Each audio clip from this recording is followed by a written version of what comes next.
Hi hello friends, welcome to my channel. ఈరోజు అయితే నేను మీకు బాస్మతి రైస్తో బగారా అన్నం ఎలా చేయాలో చూపించబోతున్నాను.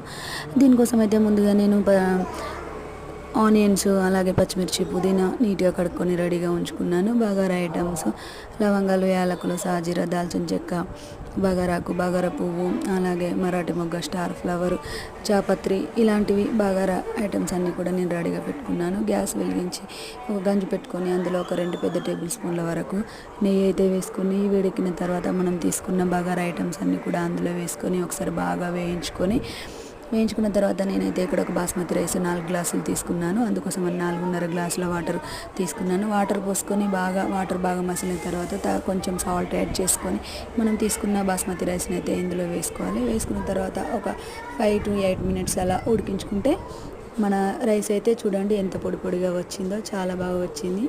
Please subscribe my channel.